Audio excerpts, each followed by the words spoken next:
the seagulls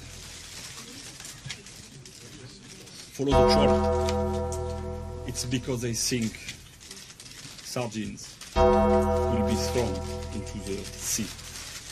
Thank you. And as we say now in my country, they brought the buzz and they left the buzz in front of the goal. And the guy's talking absolute nonsense. Never heard so much rubbish in my life. Normal men. What do you mean, normal men? We're just innocent men. I'm telling you, don't back down, double down. Don't back down, double down.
Yes, ladies and gentlemen, it is Friday night. So, of course, as always, you know what that means. It's time to have a wee bit of time travelling.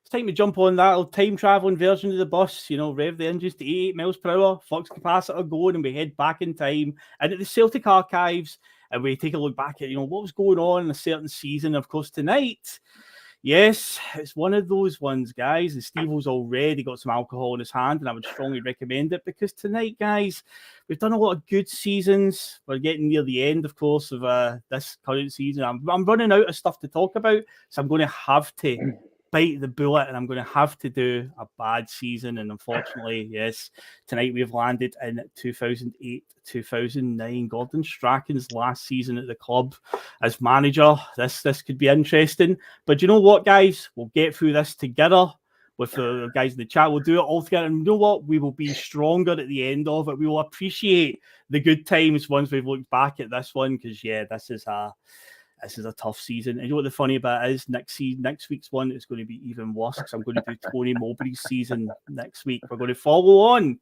So two weeks of pretty grim seasons to come, but don't let that put you off, guys. Welcome aboard the bus. I'm glad to see so many people already appearing. And as you can see, tonight's time traveling team that have braved this one, 2008-2009, along with me, Steve-O, Matt, welcome on board, mate. Welcome back on Bustalgia. What's happening, mate? Glad to be back. It's been busy with new work, so as I say, it's one of my favourite shows to do. Despite the long run time, I always like joining you two. It's my spirit animal over in Canada to talk about all seasons, good, bad, and indifferent. And do you know what? There's some good points in this season, so it should be a good laugh. It should be. And of course, Canada's favourite Tim, the wise man of the bus, who is also sporting his Boise bus shirt, has arrived in Canada. There you go. Nice one, Liam. Nice to see you, man. So how are you doing tonight, sir? Brilliant. Yeah, I got my shirt yesterday. So quality is great. I love it. It's no football type quality. Yeah. No, it's a good one, man.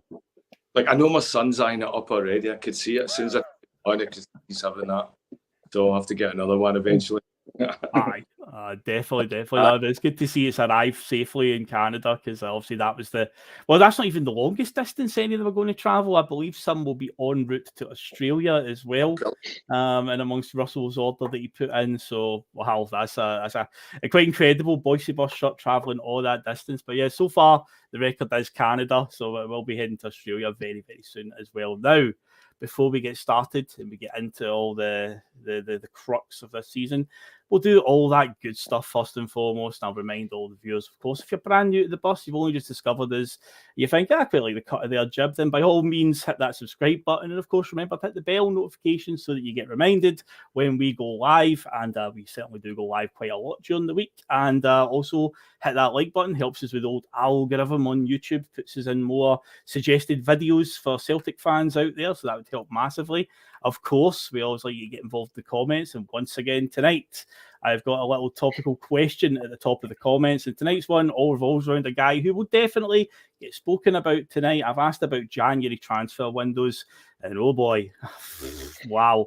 Obviously, Willo Flood, this is the season that we sign only Willo Flood in the 2009 January window. So I've asked the question, does he deserve the tag as the worst signing in January history? Because I looked through some of our January signings. So naturally, I've only got four slots I can pick. So I put Willo Flood there. I put Jeremy Toljan. I put John Joe Kenny. And I put other. If you've got another suggestion, by all means, put it in the comments. But I've got a funny feeling Willo Flood isn't going to win this poll. And I got a funny feeling that Mr. John Joe Kenny is probably going to win that poll. But yeah, looking back on the January transfer history that we've had over the years, I was like, by the way, Willo Flood is not the worst offender by any means when I look at it. So yeah, I've got a funny feeling John Joe Kenny's going to win. But anyway, obviously get involved in that, vote in that one, and say if you've got another suggestion, by all means put the name in the comments during the show. I'll look out for it.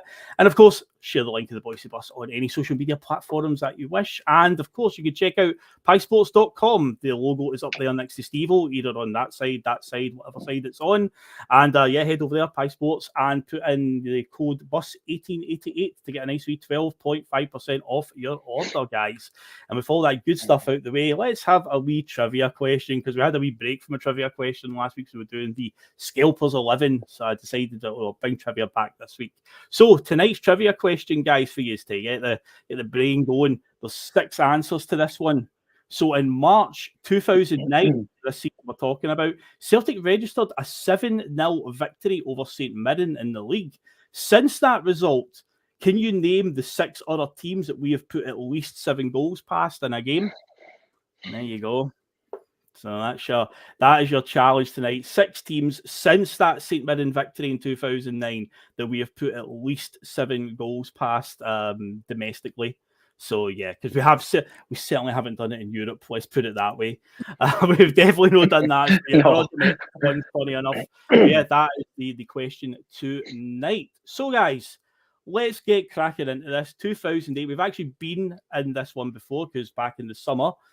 God, it seems so long ago. Myself and Russell, we went through the World Cups and Euros, and we've done Euro 2008. So we have been in 2008 for a period, but of course we're only covering the Euros there. So let's head back to the summer of 2008 and talk about what was going on. And as usual, I always start with the football winners to set the scene of what was going into the 2008-2009 season. So Champions League winners that season, it was Manchester United. At the end of the 07-08 season, they won against Chelsea in a rain-soaked Moscow. A game that was very synonymous for one John Terry trying to take all the glory. He had the chance to win it for Chelsea. I believe he was taking the 5th penalty. Had he scored, Chelsea were going to win. And yeah, he slipped, fell right on his arse, and the ball hit the post. It went into sudden death. Yeah, I actually call it sudden death now. But sudden death penalties. Van der Sar, I believe, saves one from Nicholas Anelka. And yeah, Manchester United end up winning Alex Ferguson's 2nd Champions League honour after 1999. So yeah, he picked up that. But yeah, it was always remembered for John Terry slipping in that one. But let's be honest, guys, when it comes to the 2 European trophies in 2008, the Champions League is what it is. But let's talk about the 2008 UEFA Cup final, because this game is quite synonymous for not what happened on the park, what happened off the park. Because in case you don't need reminding, 2008, it was a certain final held in Manchester. involving a Russian team, Zenit St. Petersburg, and they were playing a team that we know quite well in their old forum, their old guys. Lot of Smith's Rangers had a shithouse their way to the final, to put it lightly. But hey, at the end of the day, it was a European final, no matter how they got there. Fucking 0-0s and penalties and away goals and whatever. But yes, obviously, Steve-O, this game is remembered for the antics after the game. Yes. As I like to call it, mate, Remand Chester. Yes, it certainly was. Yeah. There was Manchester... a brilliant picture of a big bitey dog. That guy on the floor. That's right. Yeah, Manchester was turned into a war zone, Steve-O, to put it lightly. Mate. It was quality. It was. I mean, it was absolutely. It's right up there with the death and the death of Rangers is quality patter years. Mm-hmm. I didn't take as much pleasure for them getting beat in the Europa League final. I'll be honest with you, I really didn't. It was obviously another great pleasure to see them lose that one, but this one just felt better because they, as you say, the shithouse the way to the final. I remember wasting so many hours every single week. Me and my mates would all get round, we'd watch the game. Wow, it's the fucking week they're going to lose this the week. And see, when they lost that final, wow, I can't even remember what happened, mate. I can't even remember what happened that night, but believe me, it was a celebration and a half. And then obviously all the pictures and everything, it made it all the more funnier. Oh, it was. Liam, I believe the story is a television apparently broke in the city centre because obviously Manchester, I don't know why the authorities in Manchester didn't think, well, I mean, Rangers, Glasgow, it's only up the road. I mean, they've not got that far to travel. They don't need to get a plane or anything. It's probably going to be quite a lot of them are going to turn up, but it seems like the fan parks they put on or whatever, it just malfunctioned and went to shit that night. And naturally, after the amount of alcohol they probably consumed that day, having a bad result. And then it was the tip of the iceberg for them. And they just, they just ransacked the entire city, unfortunately. So, yeah, it was an interesting time, definitely. The memories, I say, at the end of the day, they've got to a final. So, I mean, would I like to see Celtic in a final, regardless of how they got there? Of course I would. But, that was just ridiculous, those scenes, wasn't it, William? My favourite meme was one somebody put it was Chris Sutton pulling the cord out. By the flag. Right. That's right. But you know what? Watching that for afar, I think it showed the rest of the world what we put up with. You could see all that entitledness. You could see all that behaviour. That just like the George Square stuff. It's the reason why I don't think they're a well-liked club anywhere they go, because it's that sense of entitlement, and I think that just brought it to a wider audience. And I think I think we got more fans out of them reaching a final than they did. Aye. Although, remember, guys, it was the pesky Chelsea fans that done it. Remember that narrative that was pushed? It was all those pesky Chelsea fans that travelled to Manchester just to wreck the city. Yes, of course they did. Of course. It was the original Royal Rumble, wasn't it? No, it was. A loyal. It was the original. Aye. Oh, it was absolutely right. But of course, I think we saw when they were in the final in Seville last season, there was a talk in the build-up to it about pubs being closed early and heavy police presence, and they were obviously raging about it. It's like, well, that's because your reputation comes before you. What you did years before, so that's came back to haunt them again in that one. So, but yeah, 2008 UEFA Cup final. So this is the year that we've landed in. It happened to be that one. So yeah, Zenit St. Petersburg, they were making some interesting moves at that point, because this was Dick Advocaat was their manager. I believe Fernando Rickson was the captain. I think he was the one lifting the trophy.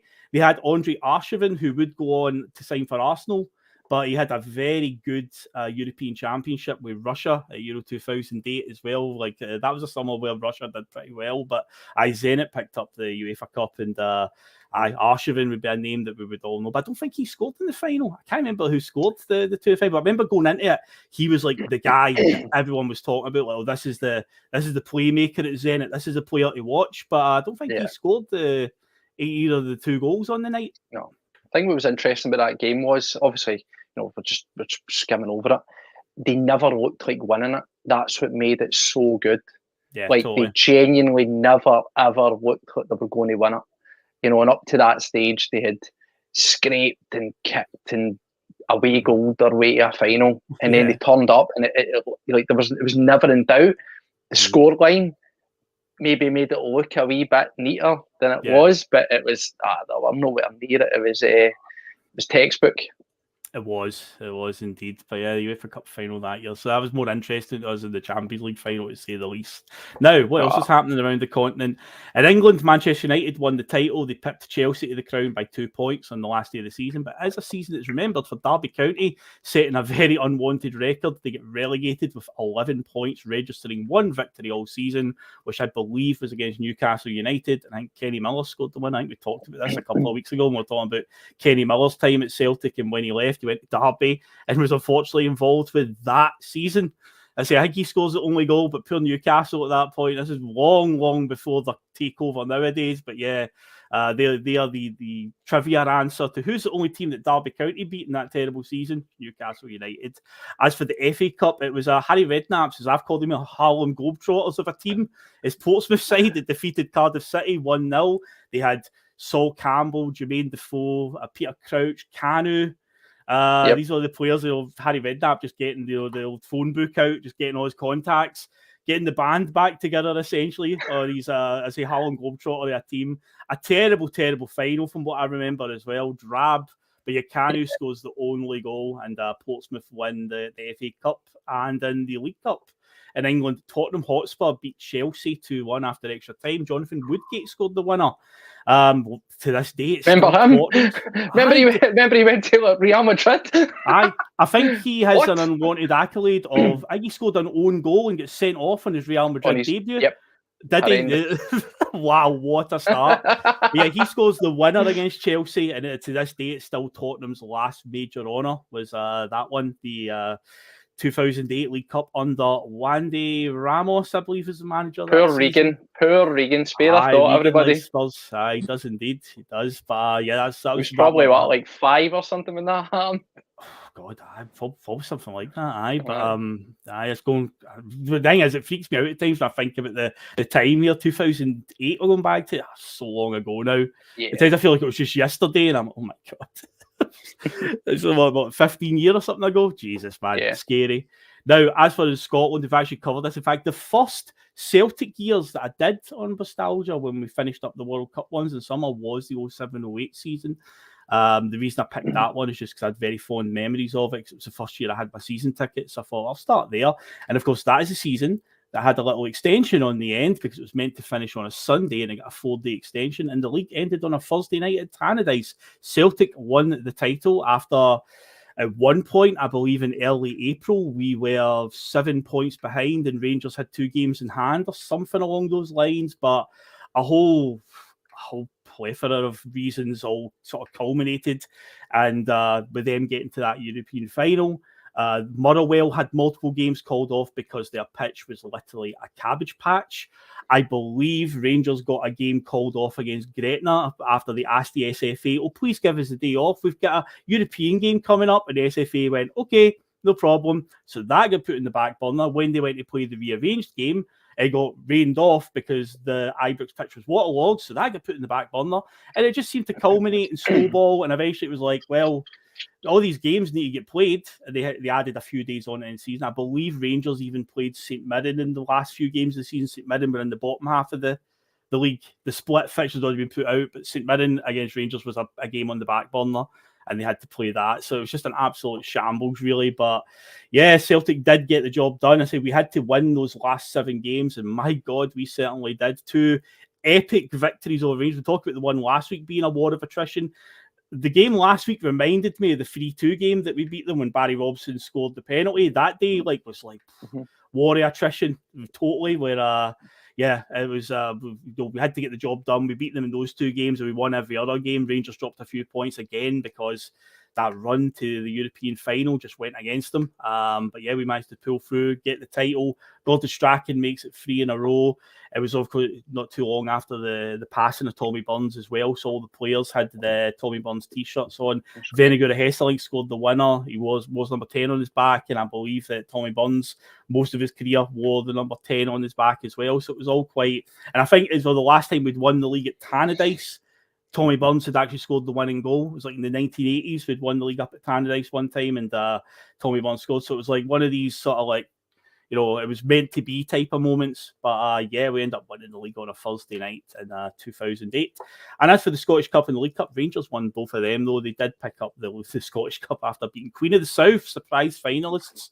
Queen of the South came back for 2-0 down in that game. Rangers needed a late Chris Boyd goal to win it, to 3-2, and they beat Dundee United on penalties in the League Cup final. So they did win the 2 domestic trophies, but yeah, we won the one that mattered. And crucially, going into this season, it got us automatic qualification for the Champions League, because there will be no Champions League qualifiers for this one, because the coefficient was in really good nick at this point. As for the rest of the major leagues around the continent, Real Madrid picked up the title in Spain. It was Inter Milan winning it in Italy. Bayern Munich, of course, won it in Germany, because why wouldn't they? Lyon picked up in France. It's PSV Eindhoven winning it in the Netherlands, and Porto won it in Portugal. So they were on the 2008 Euros happened in Switzerland and Austria. Spain won the trophy there, and that would set off their run of 3 international tournaments on the bounce. When we covered this earlier in the year doing the tournaments, I always said that out of the 3 victories that Spain had in a row, this was my favourite one, because they were a more attack-minded Spanish team. They actually played games with 2 strikers, Torres and David Villa. What a novel concept, 2 up front. But of course, by the time the 2010 World Cup rolls around, it saw this false 9 and stuff like that, like Cesc Fabregas playing as a false 9 forward, and it's just like, oh, come on, man. Just get a forward on, come on, keep it old school. But anyway, let's move on to what was going on with the transfers in 2008, or who were the big movers and shakers. So after the League Cup triumph, poor Tottenham get pillaged. Their 2 best strikers, Robbie Keane headed off to Liverpool, and Dimitar Berbatov headed off to Manchester United that summer. So there you go. They can't catch a break, Tottenham. They go and win their first trophy in ages. Yeah, their 2 best strikers just get poached away in that summer. However, they did sign a little Croatian midfielder. You might have heard of him, Luka Modric. I wonder if he'll go on to achieve anything. They signed him in the summer of 2008. Robinho joined the Manchester City revolution, joining from Real Madrid. They also added Brazilian forward Joe that summer. I remember Joe as well. That was another one. This is when Man City were, I think it was still Thaksin Shinawatra was still the owner, and then he sold up to the Sheikh Mansour that owns them just now. But there was like 2 or 3 years where Sven-Goran Eriksson was our manager and stuff like that. And yeah, they're signing guys like Joe and Alano. Yeah. Remember Alano as well, the Brazilian winger from Shakhtar? Is Robinho now in the jail now?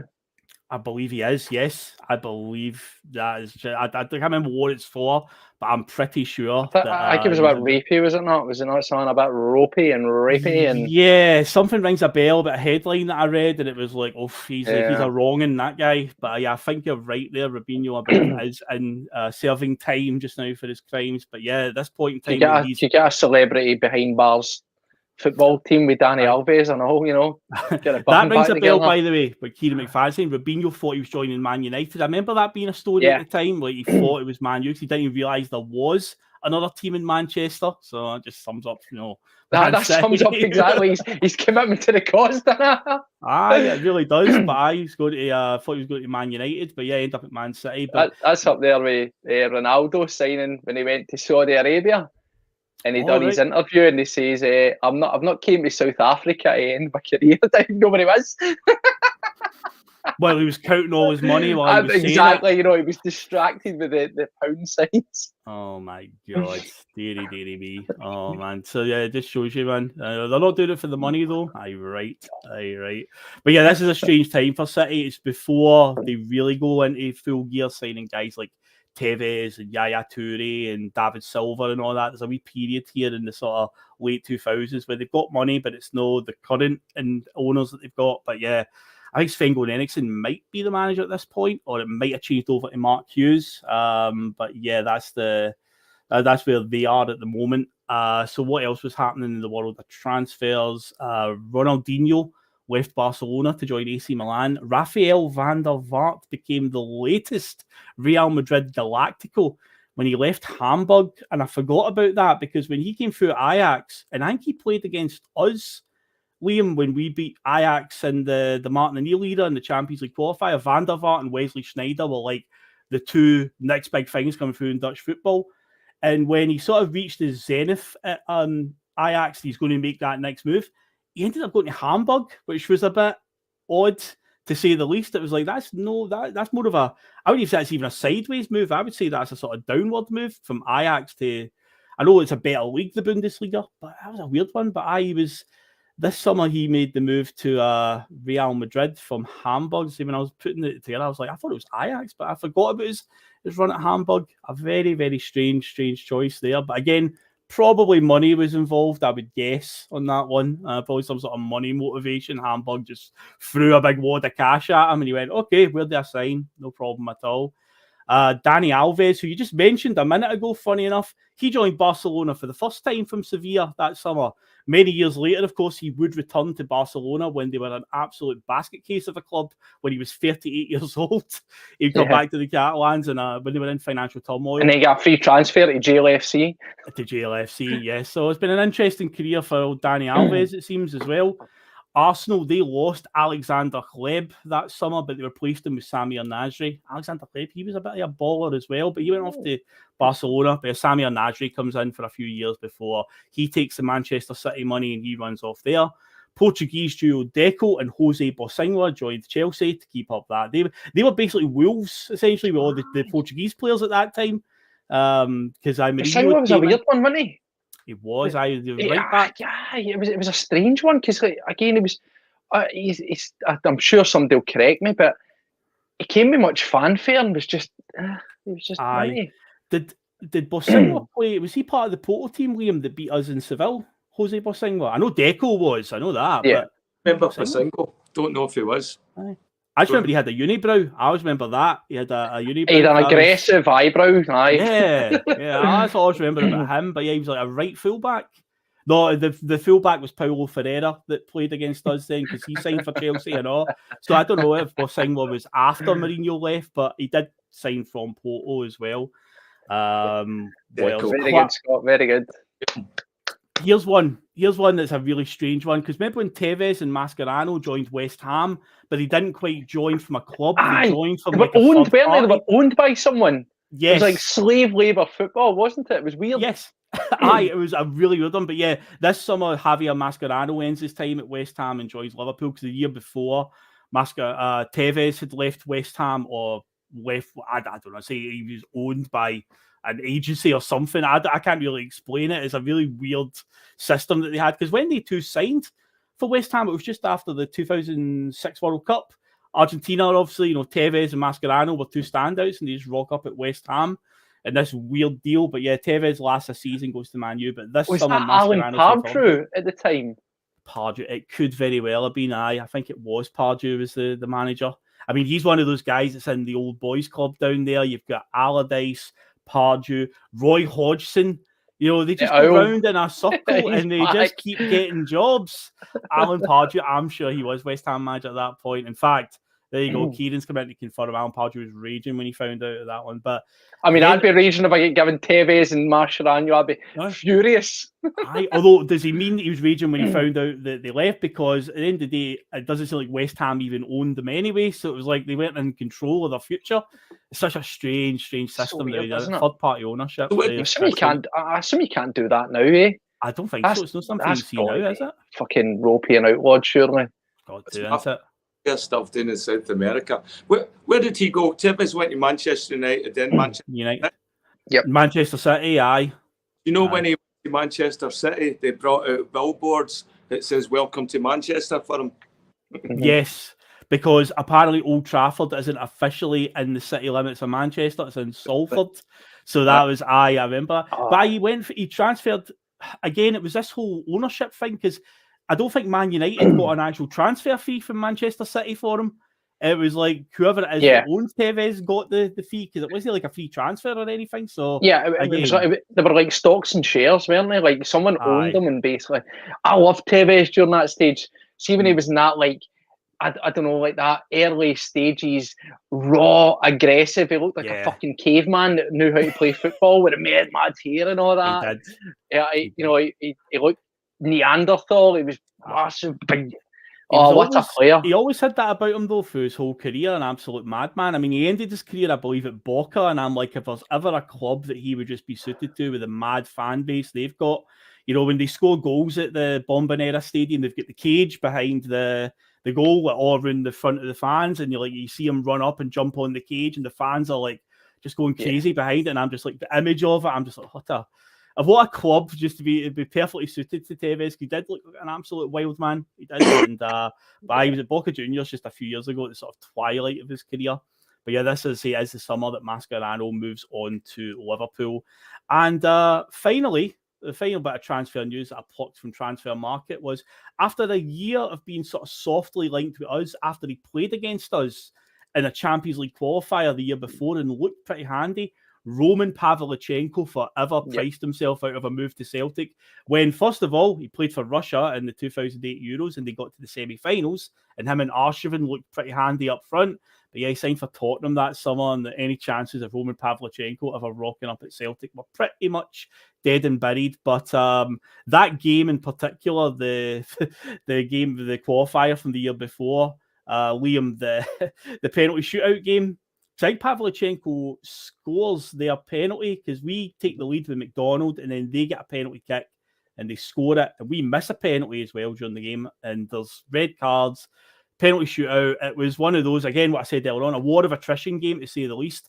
And from my own personal point of view, I only just got my season ticket at that point. It was literally like the first game that I was sat in my seat that I'd bought. And what a game it was. But Pavlyuchenko, what were your memories of him in that game? Because he did look quite a handy, bully centre forward, didn't he? I thought it was exactly what we were looking for, you know. Chris Park too. You know, I thought, if we could push the boat out for him, it'd be great. I mean, there was talks with him. There was another one as well that was a Dutch guy as well that were looking at, Huntelaar or something at the same time. Huntelaar, Jan-Klaas Huntelaar. Aye. So it was the two names of the two that were what I remember was going about at that time, and either one of them would have been brilliant. But yeah, I remember as soon as I saw him in the World Cup, I go, we've no chance now. No. Nah, he was good at that tournament, and yeah, once Russia got all the way to the semi-finals, it's like, no, it's not happening. So yeah, he went off to Tottenham Hotspur. Yeah. Essentially, he was bought to replace either Berbatov or Robbie Keane. To say the least, they definitely wasn't a great replacement for either of them, because I didn't really do much for Tottenham. Do we remember the fee? Like, if my mind serves me correct, I think whenever we were getting linked with him, it wasn't like, it didn't seem astronomical. I think it was like, if my mind serves correct, it's about 7-8 million they were talking. Which is big money for us if you think about it, but it wasn't astronomical. It wasn't like, fuck, we can't afford that. Do you know what I mean? Aye. Like, we've had seasons where the thought of spending 7 million would, you know, make you throw up. Yeah. But it didn't. If my mind serves me correct, it started off that level, which seemed quite manageable, and then as a wee bit interest, it just started to sort of go up and up and up. And you're like, right, we're fucking, it's not happening now. But did not sign for them for like a relatively nominal fee, like by comparison of transfers at the time. I don't think it was anything mental, like, was it not? I don't think it was. I mean, maybe it got boosted a little bit because of the run that Russia had at the Euros, probably added some value to it. But at the time though, we just didn't. For me, I always thought, I mean, I might be wrong, I always thought it was about 12 million or something. I mean, I know obviously it might be probably beyond their reaches, but I think it started off quite reasonable. Definitely started off like where you thought, we'll do that. But yeah, interesting. If anybody knows, let us know. I'm sure somebody out there will know. Definitely, he looked a handy player from that absolute mental qualifier we played with him. Unbelievable night at Celtic Park. Blether Boric doing the wee jazz hand celebration, and nearly at half time, nearly battering Lee Naylor as they walk off the park as well. An absolute roller coaster. Is that the one he strangled him? But did the fight in the park? They were having a fight as they were walking off the park. Lee Naylor, I think, went to play a back pass to him or something and made a complete mess of it just on half time, and they were square going with each other, walking off the park, and it was just like, man, what a night. Just everything that could happen that night just did. It was crazy stuff. Now, what else was going on in terms of like pop culture and that? So obviously when the season kicked off, 10th of August 2008, number one in the singles chart was American rocker Kid Rock. Interesting enough, he's been in the news this week for other reasons. I will not go into that, but if you've been paying attention to Kid Rock, showing definitely how he views the current day climate in the world, to say the least. You look that one up. It's quite a basket case moment. ABBA's Greatest Hits was back on top of the album chart, pretty much off the back of Mamma Mia, the movie. That was in the cinemas. But the number one film the week the season did kick off at the box office was The Dark Knight. The Christian Bale and Heath Ledger playing the Joker movie, the second one in that trilogy, I believe. But classic. But yeah, Dark Knight was number one at the box office. As for T in the Park, who was headlining that year, The Verve, Rage Against the Machine, and REM with 3 headline acts and other big acts that appeared over the 3-day festival with the Stereophonics, the Fratellis, Kings of Leon, Amy Winehouse, the Cooks, Eddie Grant, he was there, Counting Crows, Biffy Clyro, Chemical Brothers, Kaiser Chiefs, The Prodigy, Ian Brown, Primal Scream, the Zootons, and the Charlatans. Interestingly enough, no Kasabian. Usually this is the point of the show where it's like, did Kasabian play at the festivals that summer? Amazingly, no, they actually weren't on that one. As for Glastonbury, that was headlined by Jay-Z that year, along with Kings of Leon, they headlined one night, and The Verve headlined as well. Also at Glasgow that year, James Blunt, the Fratellis, Amy Winehouse, Crowded House, Massive Attack, Groove Armada, Mark Ronson, Duffy, Pete Doherty, Dizzy Rascal, MGMT, and Neil Diamond had the Legend slot on the Sunday evening. So they've always got a Legend slot. So yeah, it's Neil Diamond. 2008, of course, was the year that we saw the world's financial markets crash in September of 2008. Beijing hosted the 2008 Summer Olympics. In the Olympic football tournament, future Celtic player Effie Ambrose would win a silver medal. Nigeria got to the final and lost to Lionel Messi's led Argentina. But yeah, future Celtic player Effie Ambrose, one of only 2 players to have played for Celtic that have got a Olympic medal. The other one is Ki Sung Young, who's got a bronze medal from the 2012 Olympic tournament. So yeah, that's a very, very small niche club, that one. But yeah, Effie Ambrose was in that Nigeria side. Rafael Nadal and Roger Federer played in the men's Wimbledon final in the summer of 2008, a match which many tennis fans believe to be the best tennis game ever played. They played for 4 hours and 48 minutes. Overall, it lasted 7 hours because they had 2 rain delays. The match came to an end just near nightfall, but yeah, Rafael Nadal would end up winning it. 2008 also saw Russia up to some dodgy antics, which wouldn't be like them at all. No. Vladimir Putin actually was ousted as president in 2008 through a democratic election, and he was replaced by the Prime Minister, Dmitry Medvedev. But while Medvedev was in office, the parliament passed a new legislation that meant that the president could now serve 6 years rather than 4 years. Medvedev would resign his position, Putin would return into office, and he's still in office to this day. Not like Russia to do something a wee bit dodgy there, yes. And also, even though it's not necessarily a summer 2008 headline, this was also the year that Barack Obama won the US presidential election. It actually was the night before we played Manchester United in the Champions League at Celtic Park. That was November the 4th or the 5th, around about there. But yeah, it was the night before that. Now, pre-season roundup. What's going on with Celtic heading into this season? We're pursuing 4 in a row, guys. Gordon Strachan, he's won 3. Many people thought he wouldn't be that successful, but he's proven many, many people wrong. He's staying on for a 4th season. There was a lot of talk that he might have walked after a 3rd season, but I think after what happened to Tommy Burns and so on, I think he felt he owed it to the club to have another crack at it. We've had 2 seasons, obviously being the Champions League second round, so we've got that to build on as well. So what did Celtic do in their pursuit of 4 in a row and perhaps pushing the boat a little bit further in Europe? What did we do? Well, to start, we made the transfer of one Georgios Samaras permanent after his initial loan spell for Manchester City. Of course, he joined in January 2008 on a loan. Then the season was pretty decent, I would say, in that 6-month spell. He scored a few crucial goals along the way when we beat Motherwell on the Cabbage Patch during the run-in. And we had the game against Aberdeen at Celtic Park, a real stodgy day where we just had to win it by all costs. He scored the winner that day. So he definitely had his moments. So Samaras' transfer was made permanent. Steve-O, what was your opinions on Samaras when we signed him? Were you delighted with that one? Were you impressed with that 6 months and felt like, I am glad we signed him? Or were you like, could have seen a bit more from him? He very much, for me, echoed his entire career at Celtic. There was points where you thought, he's exactly what we need. And then there was other times you looked at him and went, this guy's fucking rubbish. Like, you know, and I don't think, I don't think you can even say contrary to the fact, like, I'm sure there'll be somebody out there that thinks Samaras was the be all and end all, but I'm pretty sure most folk will think he was like fucking. The term that always gets chucked about is an enigma. Yeah, I don't want I an agree. enigma. I want somebody that's fucking dependable. Do you know what I mean? You can set your watch by. But Yep. nah, like when we signed him, I don't think it was overly expensive.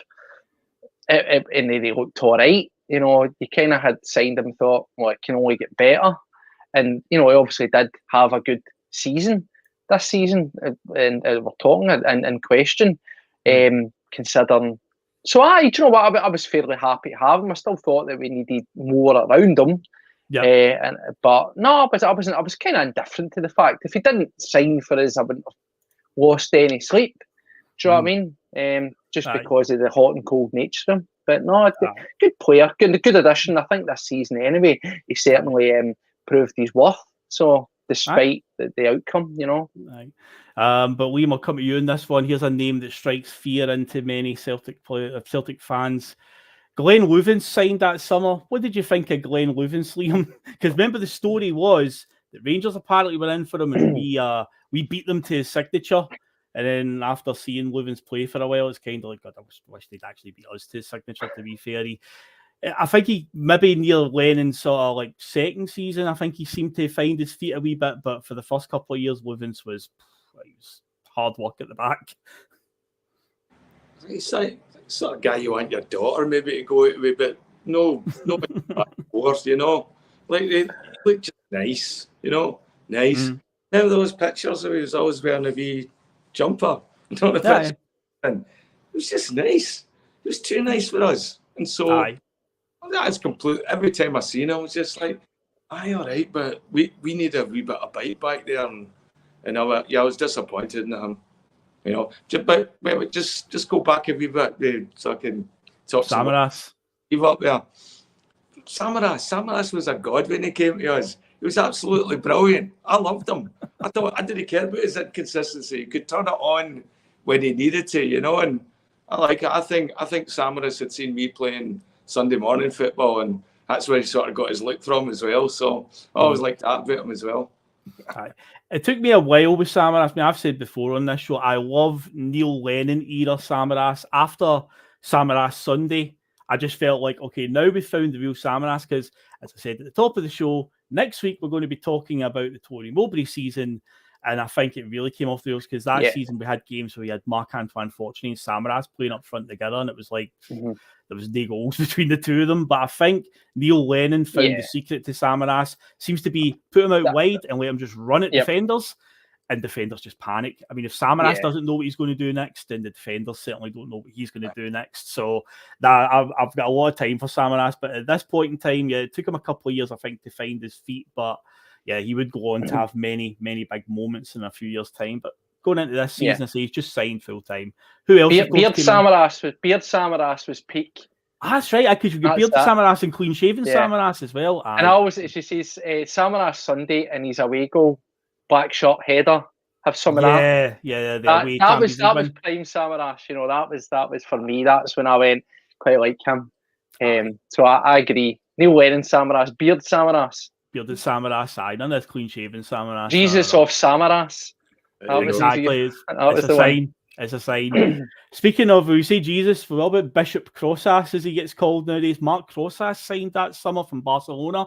A lot of praise over this signing because it was a Barcelona youngster, everybody. It's like, oh my God, we've signed somebody for Barcelona. He must be amazing. A lot of excitement around Crossass. And for the most part, he was an alright player, but maybe going back to what Liam was saying about Loovens, Crossass was a bit too nice, really. Needed a bit of dig in the middle of the park. He was a classy enough player, but there wasn't really any dig. Compared it to like Robson and Hartley, and of course what Scott Brown was going to become with that bit of dig and fight in the middle of the park. Crossass didn't have that, although he does score an absolute belter of a goal this season in the 7-0 game I talked about earlier on. I said 7-0 against St Mirren. Crossass scores a goal of the season contender in that game. Belter. He had a number 6 all over. That was his problem. Yeah, definitely. You know, I don't want somebody with a number 6 all over in the midfield. Aye, no, that's it. Strange love it. Serpico is a good shout, by the way. Actually, he does look like Serpico. Al Pacino. So who else signed that summer? Also, we brought in Paddy McCourt from Derry City. The Derry Pelly himself signed that summer. And Sean Maloney would return to Celtic after a spell at Aston Villa. Liam, what's your sort of opinion on that? Because my feeling is when it comes to players returning to a club, I'm not always a big fan of it because naturally, in this day and age, a transfer window opens. Over the last few years, we saw it. A player that we've had on loan, whether it was like Benkovic, Paddy Roberts, whoever, bring him home.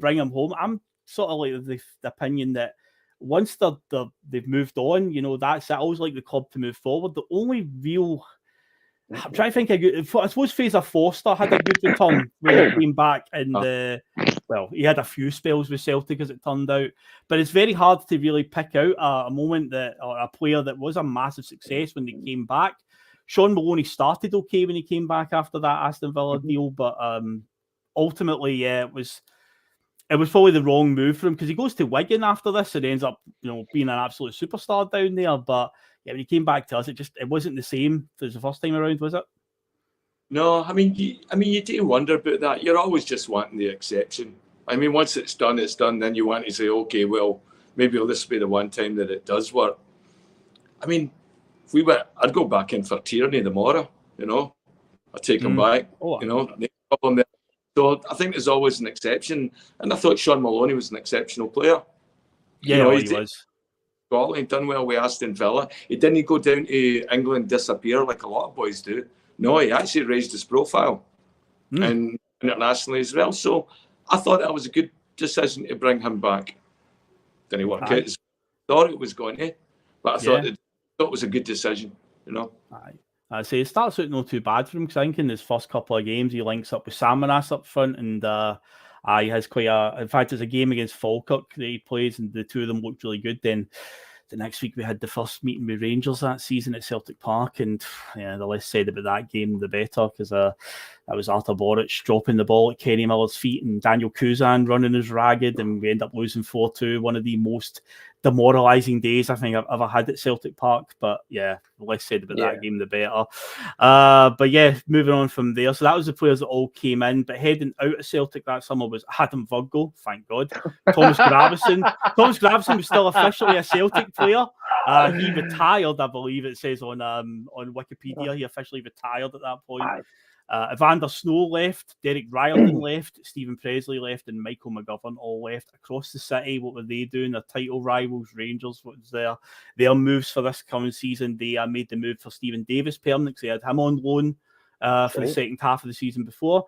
They would also sign an absolute killer's row of just... I believe you're going to say the word because I'm not going to... You know what word I'm talking about, but as soon as I read this list out, Andy Webster, Andreas Felichka, Kyle Lafferty, Majid Bugera, Pedro Mendes, Maurice Edu, and controversially, Kenny Miller rejoined Rangers just a year after leaving Celtic. This would come back to bite us continually over the next few years. But yeah, that lineup of players there, it's just like, well, you can see what they're going for. They're going for the old staunch show. We're not going to get players with skill that can maybe, run Celtic ragged. We're just going to go down the staunch route.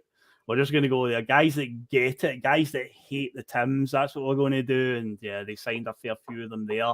It's like Lafferty. I mean, Velichka was a strange one, though. That's a strange one. Velichka caused us a few problems when he played for Hearts. I can remember the season before, we got knocked out the League Cup at Celtic Park. I think he scores a brace that night. And but he was one of him and like Roman Bentner were always real problems for us when we played Vlad's Lithuanian army. But yeah, they were always a problem for us.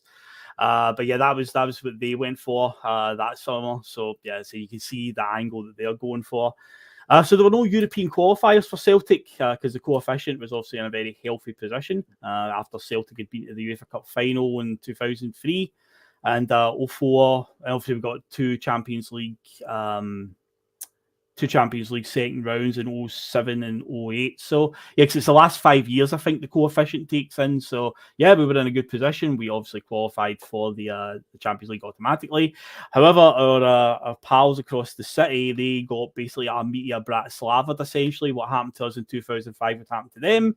They were playing in the second round of the Champions League against, funny enough, I just mentioned Mad Vlad a second ago. They're playing against Kaunas from Lithuania. And despite just being in the UEFA Cup final just like a couple of months before, Kaunas beat them over 2 legs, a 0-0 draw at Ibrox. And then Kaunas beat them in Lithuania. So Rangers were not even going to be in Europe at all. And while it was all fun and games, think about what happened to us that season, the 05-06 season. We didn't have Europe as a distraction. We ended up winning the league on a canter. And of course, Rangers now don't have Europe as a distraction, although they also don't have the money coming in from it, which obviously as we would find out in 2012, they certainly would need all the money they can get. And they were out of Europe completely. So we were going to be flying the flag for Scottish football in the Champions League that season. But in terms of pre-season friendlies, what happened, we went to St Mary's, Southampton, to play them. We beat them 2-0. We then drew 1-1 with Fulham and followed up a 1-1 draw with Middlesbrough, and then lost 1-0 to Cardiff in a pre-season game out in Portugal. Celtic then travelled to Holland to play Feyenoord in the Feyenoord Jubilee tournament. We beat Feyenoord 3-1, and we also lost 2-0 to Spurs out there in that little tournament as well.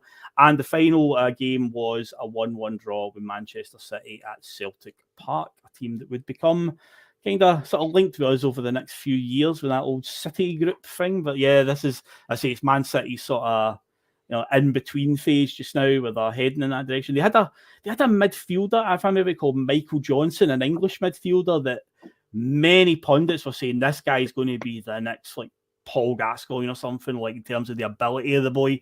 And it just never ever materialised for him. But he's playing it for City at this time as well. And I think they might have had Stephen Ireland as well. Remember him? He was a bit of a reprobate, wasn't he? Stephen Ireland. Aye. He's always decent. A decent player. Steady. Aye, so it's that. Granny, didn't he? But he made the excuse for international. His granny died. It was that, aye. Yeah, it was. Aye, that was the one. So, but yeah, that was that Man City team. But yeah, that's pretty much the pre-season roundup. So, we just gone by 50 minutes there, guys. So what I'll do is I'll put a wee musical interlude in there, and when we come back after the 2 minutes, we'll be getting into this this season 2015. We're just going to need to do it. We're just going to man up. We're just going to need to get through it, guys.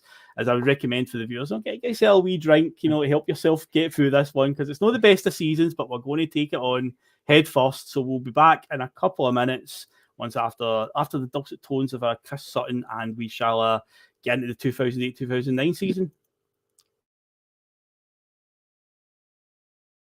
I mean, you've all that stuff at the start. They won't be playing Tina Turner on the coach on the way home, will they? Some of his comments about me deliberately trying to cause controversy. Well, I work in the media now, and you've got someone sitting there next to you who's an embarrassment to the media profession. He's an apologist. He's a charlatan. He's a Rangers puppet. He's a cheerleader. That's what he is.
Alrighty, and we're back, and we're a man down. Just now, Steve had to quickly pop off to sort something, but don't worry, we shall power on. Maybe Steve was like, oh fuck, 2008, 2009 season. I regret coming on this one. I'm going to quickly disappear, but no, don't worry. Me and Liam will continue on because we've got quite a bit to talk about this season. Even though when I looked at this one, it's probably one of the reasons why I've left it so late in the whole Bustalgia series, where I was like, oh.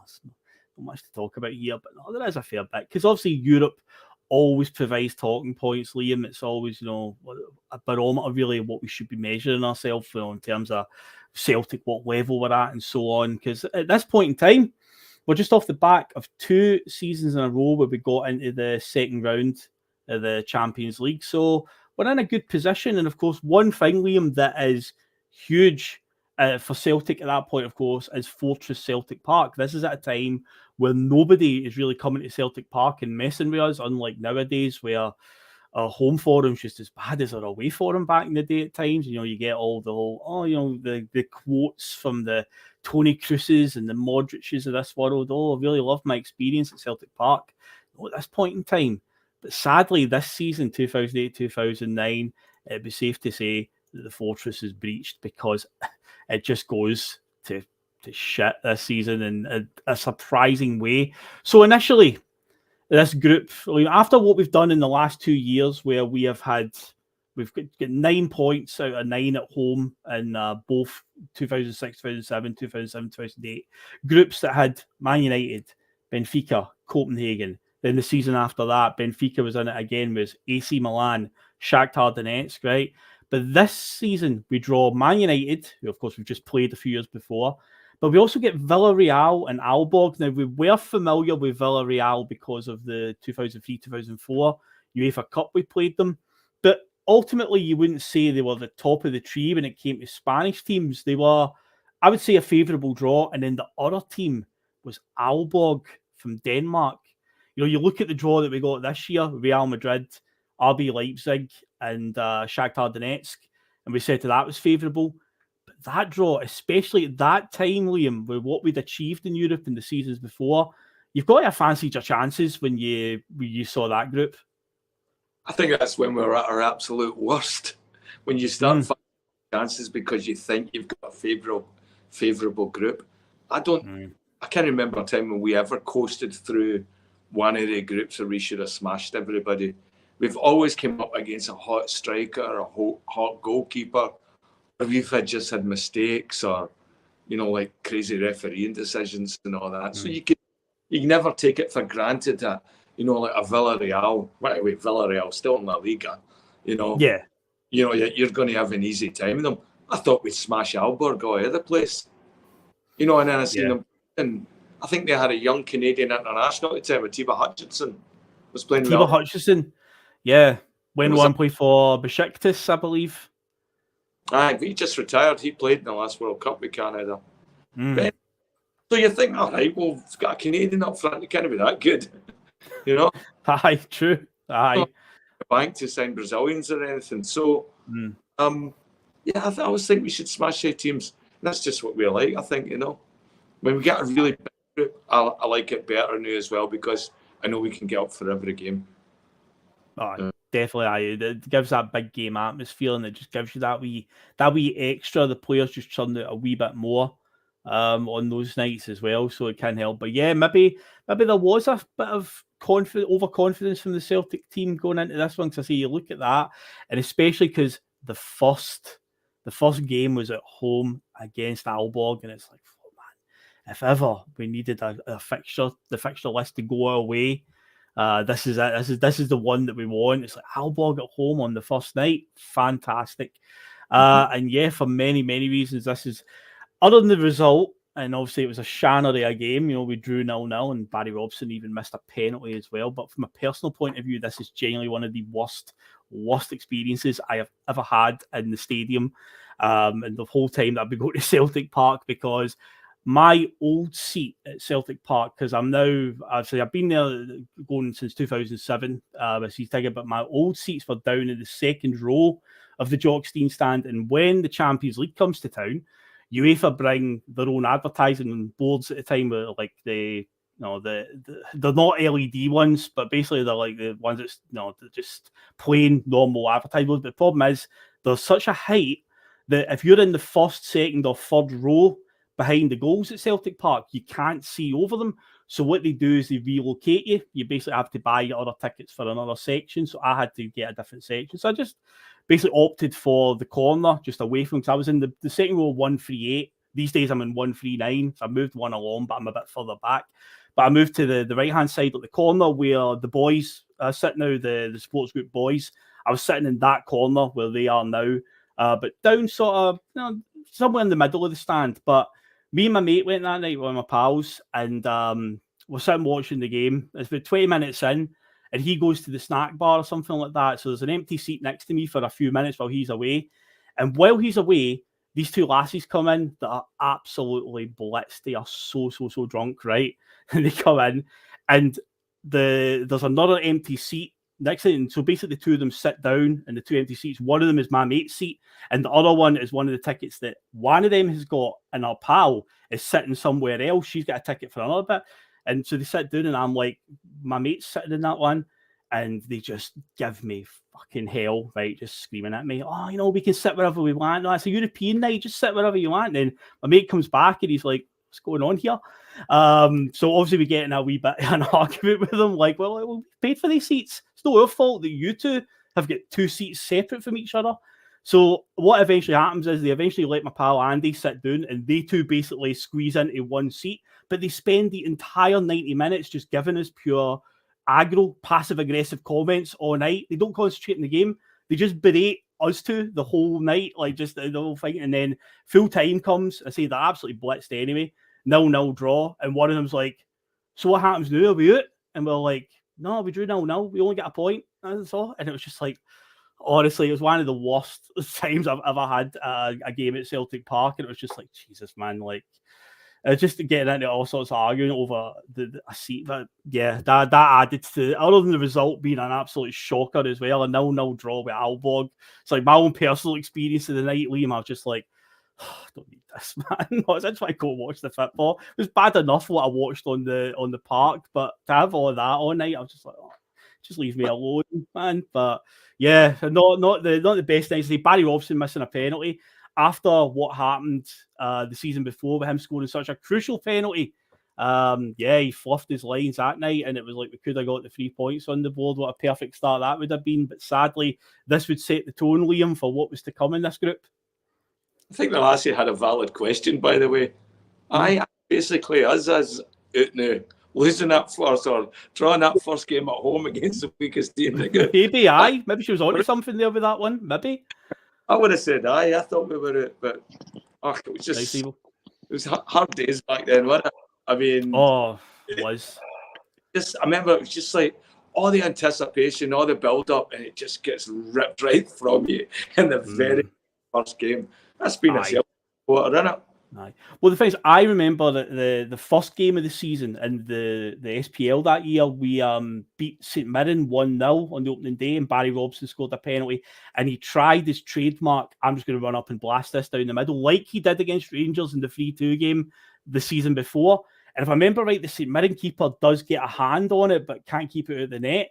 And I think people just cordoned on that when Barry Robson hits a penalty, he's just pretty much going to blast it. Just, if you guess right, or if he just goes down the middle, if you just stand your ground. But yeah, he misses a penalty that night. We don't find the goal, and then it's just like, oh man, this is not ideal at all. So yeah, worst possible start. No, not the worst possible. I mean, any day we could have lost the game, that would have been the worst possible. But when you're, from our point of view, after what we've achieved in the last 2 years, where nobody is coming to Celtic Park and getting a result against us, this is a proper fortress. For Aalborg, lowly Aalborg, to come and get a 0-0 draw, and it was like, oh dear, an ominous sign of things to come. Because yeah, unfortunately, when it comes to Celtic at home in Europe, despite being pretty good at this point, we don't usually travel well away. And of course, we've got an away game against Villarreal coming up next. And for what I remember correctly in this game, it was quite just a game where we just seemed to really lay a glove on them. Like, they weren't outstanding and they beat us 1-0. If I remember right, with a goal in the second half, but it was just like, you felt like when you came away from it, you're like, if we just went for it a wee bit and believed in ourselves a wee bit more, we probably could have got something there. But at the end of it, you just kind of felt underwhelmed. It was like 1-0. It could have been a wee bit more, but Stephen, no the best of starts. 2 games in, you've drew with Aalborg and you've just lost to Villarreal. We've gave ourselves an uphill battle to start, but that Villarreal game, as I say, they were a decent outfit, no doubt about it. Yeah. But you did come away going, if we just believed in ourselves a wee bit more here, we could have maybe got something for this game. Yeah, we've put in better performances over the years against probably better teams. So, and when you actually look at the squad that we had as well at that time, it was pretty good. We had a good squad. So, I don't know what it was in terms of us with Europe that season. It just never really sort of clicked. There was no real excuse because we did have a good side and we'd an established side as well. So, it was just a wee bit deflating, to be honest with you. I think it's very much echoes the story this season we're going to be covering. It's just it just didn't happen. There's no other way of putting it. It just didn't work, did it? No, it did not. As Arthur Jack says, Gordon Strachan's last season, it was a very, very long season. It was, it was the slow death of this team. It was definitely coming to the end of its cycle, but yeah. As the Champions League at this point, we've started with a drab 0-0 draw with Lowly Aalborg, and then obviously we've lost to Villarreal. But hey, don't worry, guys. We've only got a trip to Old Trafford coming up next. I mean, what could possibly go wrong there? Again, and I definitely bought into this. I remember me and my mates watched this game, and we had that feeling that we'll do something here because, we fought back to a few years before. We gave them a bit of a fright at Old Trafford, and it was like, we can do this, but no, Man United were not falling for it this time around, and they beat us pretty comprehensively, 3-0 in the end. Berbatov and Wayne Rooney doing the damage. So yeah, at that point we're really in trouble now. 1 point after 3 games. But again, if you're going on that whole mentality of the home games will bail us out. Obviously, we've got to now beat Man United at home. We've got Villarreal at home, but we've got Aalborg in the middle of that, and away day. Well, let's say away games. We usually struggle in Europe, but it's like, well, if we're ever going to break this, this hoodoo of losing away games in Champions League, it's like Aalborg must be the one. That must be it. But first and foremost, we need to play Man United at Celtic Park. So say the big match atmosphere, especially what happened a couple of years before when Nakamura scored in the winner in 2006.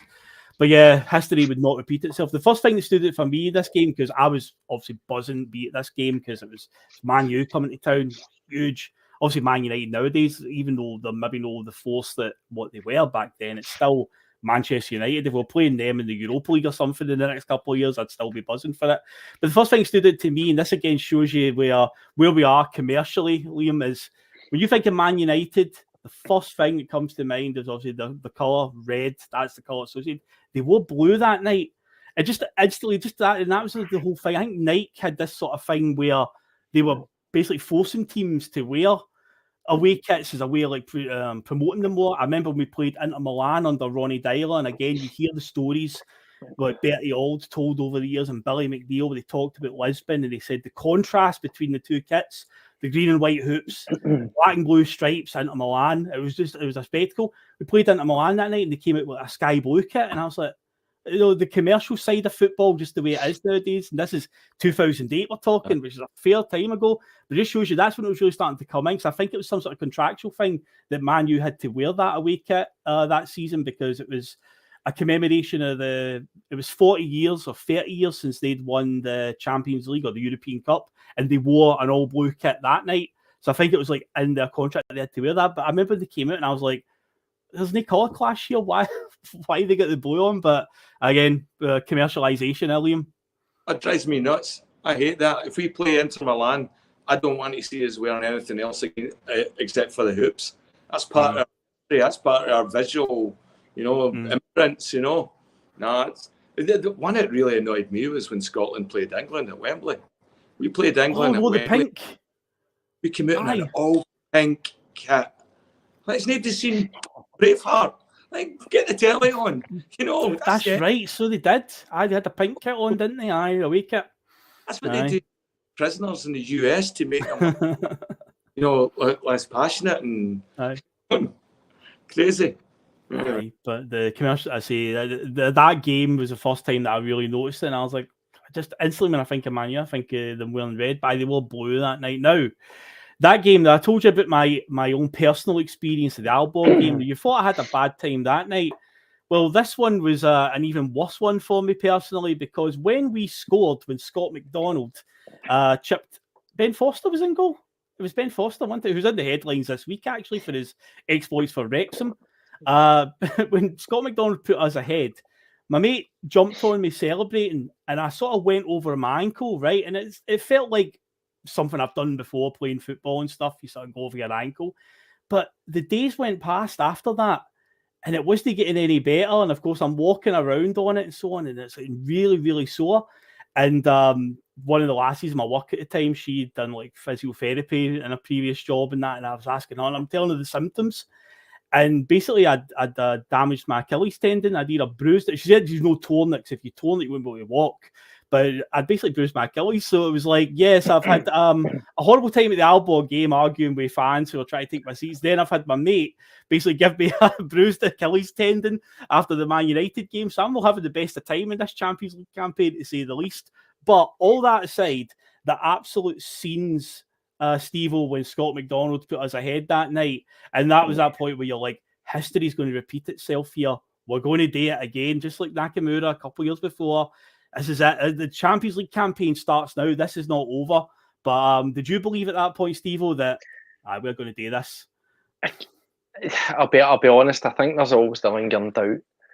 I just think that the way it shaped up the opening games, you know, you're midway through and you've got to have, I suppose, a bit of faith. But if I'm being totally honest with myself, no, I didn't. I just thought we would have classic Celtic. You know what I mean? People say Hibs that, but you know, we were renowned for Celtic in it and losing goals and stuff like that. So it was, you know, it was brief excitement, but I don't know. I just didn't. I just got the feeling in my gut that we weren't really going to do it. You know, you've got Aalborg, you've got Villarreal, and you look at how you've played, you're thinking, come on. So that was maybe the doubter in me. Do you know what I mean? But I'd be lying if I said I was thinking, here we go. So I know that's fair enough, because unfortunately history was not going to repeat itself, because with only a matter of minutes to go, Cristiano Ronaldo unleashed a shot from distance, which he tends to do pretty well over the years, and Artur saved it and basically palmed it right back out of the path of an on-rushing Ryan Giggs, who put it in the net, and 1-apiece it would end, and Celtic 2 points after 4 games. It's pretty much at the point where we're fighting with Aalborg now to get third place and salvage a UEFA Cup spot. So we've got them up next. If we're going to look to win an away game in the Champions League, surely this trip to Denmark is going to be the one. But no, again, that just wasn't meant to be, because Celtic did Celtic things as they do in Europe. And despite taking the lead that night, Barry Robson scored to put us ahead. A nice header midway through the second half. Yeah, we capitulated kind of late on, like the last 15 minutes, we lose 2 goals. One of them, I believe, is an own goal by the hapless Gary Caldwell. The second of his 3 own goals.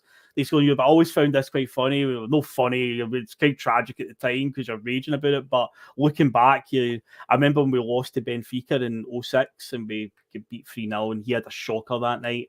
Gary Caldwell having a typical Gary Caldwell game, and he scored an own goal that night. I can always remember after the game, he was interviewed on Sky, and he said, we'll learn from this. And then it's like, well, evidently you didn't learn from it. You scored another own goal against Aalborg. And then I believe he also scores an own goal against Arsenal in a Champions League qualifier the next season as well. So Gary Caldwell learned from his mistakes there. Very good, Gary, man. But yeah, Liam, it's like, again, when I always say this when it comes to Celtic in Europe, I say it's not just me being a Celtic fan, you just feel this way, but I genuinely do feel like Celtic have the worst luck in all of Europe. Some of the goals we concede, some of the games that we lose. We've got a trope where if we're not losing a crap goal, it's a case of we lose 2 goals in quick succession, where we've been rocked by one, we don't basically steady ourselves, and 2 minutes later we've lost another one. And yeah, this was one of those games that night where it's like, only this could happen to us. It really was just like, it summed it up perfectly. Where it's like, yeah, we're going. Well, this is a team we're going to beat. Bloody Aalborg. This is it. We're going to get. This will be the first win. But no, it was a typical Celtic in Europe performance at that time, wasn't it? Really showed you like how we didn't. Like everybody was screaming out for another centre back pairing or somebody that could come in and maybe work with McManus or something, but he didn't hoof. That didn't work, and it didn't work against Benfica. Watching it again, and it made me uneasy for the entire season, knowing that we had Gary Caldwell, calling the lines. And what annoyed me was his confidence more than anything else. It was like, did you not know your shite? It was 18 years. I thought he was absolutely terrible in that, and I think that's the area like how Strachan couldn't see that, but I don't know. He's a right good teammate. His brother Stephen Caldwell, by the way, is not just the face, but is the voice of Canadian football. He's the guy that does colour talk. So he's not even Caldwell. I mean, that's a representative for Scottish football here. Like he's when I hear his voice, it's like a washing machine. Just like. I knew that Stephen Caldwell had a spell playing in the MLS. I can remember him being out there. Right. He's doing everything. All the World Cups, all the Euro Championships. He's the expert they go to. The expert. Okay. Jesus. Oh, man.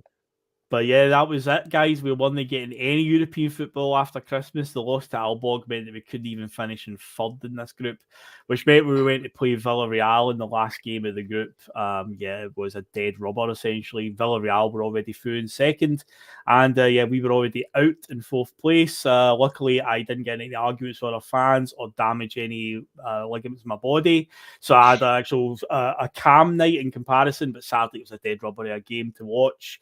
McGeady and Maloney scored the goals on the night, but yeah, it was all for nothing. And yeah, a very disappointing European campaign, but a bit akin to the 04-05 one when it all went wrong there as well. But after 2 good seasons, didn't really push on after getting to the second round twice. So yeah, couldn't even get a UEFA Cup spot because you thought, well, maybe if we get a UEFA Cup spot, given what we've achieved in the Champions League, we could maybe go pretty far in the UEFA Cup. And of course, we've just watched them get to a UEFA Cup final at that point in time. So it's like, we could maybe, but not wasn't meant to be. Couldn't even get out of a group that had Aalborg in it. So yeah, it was a shocker, a European campaign. Sadly, nothing much to shout about there. But we'll turn our attention back to domestic matters because obviously the 08-09 season is something that is unfortunately like for the boy himself. It's no fault of his own, but sadly, this is always renowned for the Willo Flood transfer window. The January window came on because heading into the January window, it was quite a tight title race between Celtic and Rangers at this point. The last game before the January window, we'd actually gone to Ibrox and won 1-0. Scott McDonald scored the thunder bastard of a volley, the one where he, in the words of Ian Crocker, he shakes off Kirk Broadfoot. Scott McDonald, can he shake off Kirk Broadfoot? Yes, he can. And he volleys it right in the top corner down at the Broomloan end. A fantastic goal. Brilliant moment. We go on and win that game 1-0. Puts us 7 points in front, but we definitely do need some reinforcement.